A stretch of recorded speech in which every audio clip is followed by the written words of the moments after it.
বর্তমানে দেখলাম বাংলাদেশের এডুকেশন সিস্টেম নিয়ে নাটক চলতেছে। পরীক্ষার হলে নকল করা যাবে না, পড়তে হবে। কি পড়বে ভাই?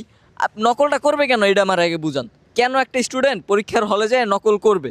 আগে তো আপনার পড়ালেখার মানটা উন্নত করতে হবে।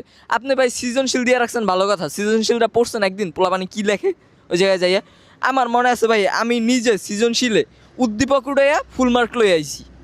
আমি নিজে এটা সাক্ষী ভাই, এটা করছি আমি। যাই হোক, এটা বাদ দিলাম আমি। এরপর আপনি একটা প্রাইভেট স্কুল, বাংলাদেশের যে প্রাইভেট স্কুলগুলো আছে ওইটার স্কুলের একটা স্টুডেন্ট আইনা বসান, আর একটা যে সরকারি স্কুলের স্টুডেন্ট আছে তার আইনা বসান, দেখবেন পড়ালেখার মান আকাশ আর পাতাল ডিফারেন্স। সরকারি স্কুলের স্যারগুলো করে কি, আমি আপনারা বলি ডিরেক্টলি, ওরা একটা কোচিং সেন্টার খুলে বইয়া থাকে। ওরা ওই কোচিং সেন্টারে না পড়লে পরীক্ষায় পাস করা যায় না, কারণ ওরা পড়ায় কি, ওরা কিচ্ছু পড়ে না ঠিক মতো।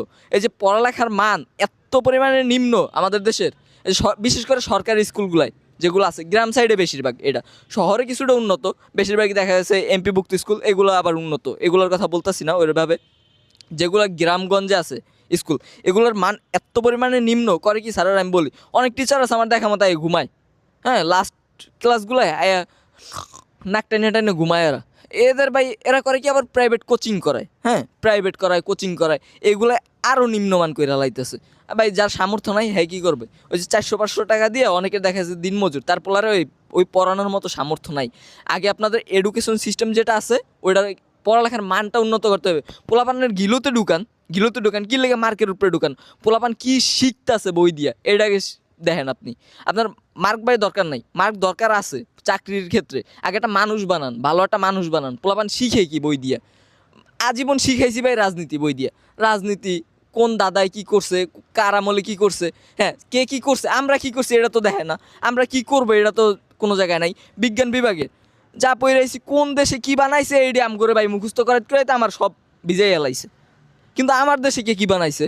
আমগো দেশে এই যে বুয়েটের স্টুডেন্ট বানায় অটো, আর অন্য দেশে বানায় মিসাইল। বাচ্চা পোলা ভাই মিসাইল বানায়, পানি দিয়ে উড়াই দেয় উপরে, আর আমগো দেশে বানায় অটো। এগুলো আমাদের দেশের গর্ব, আবার এগুলো নিয়ে গর্ব করে অটো বানাইছে। কী রে ভাই? আগে ভাই পড়ালেখার মানটা উন্নত করেন, এরপর আপনি পরীক্ষা কি, পরীক্ষা জিনিসটা হইছে একটা ফলাফল আসবে, এটা সারা বছর যা পড়াইছেন এটার একটা ফলাফল, আর কিছুই না। এটার ফলাফলে ভাই আপনি যদি পড়ালেখার মান উন্নত করেন, পোলাপানের ঘিলুর মধ্যে যদি পড়া জিনিসটা ঢুকাইতে পারেন সুন্দর করে, পোলাপান জীবনেও চিটিং করবে না, এমনিতেই ভালো রেজাল্ট আসবে। সো ওইগুলো সিসি ক্যামেরা লাগায় কোনো লাভ নাই, যার চিটিং করার জীবনেও ধরতে পারবেন না আপনি। ও পোলাপান চিটিং করবই, আমরা তো জানি কেমনি কী করতে হয়, বুঝেন নাই? আপনার চেয়ে আপনি হয়তো বা কি ওল্ড ভার্সন, আপনার চেয়ে আপডেট ভার্সন নিয়ে পোলাপান বইয়া আছে। আপনি যতই ক্যামেরা লাগান কাজ হইব না। আপনি পাশে একজন বয়রান, তারপর চিটিং করবে, ওর মাথায় যদি চিটিংয়ের চিন্তা ভাবনা থাকে।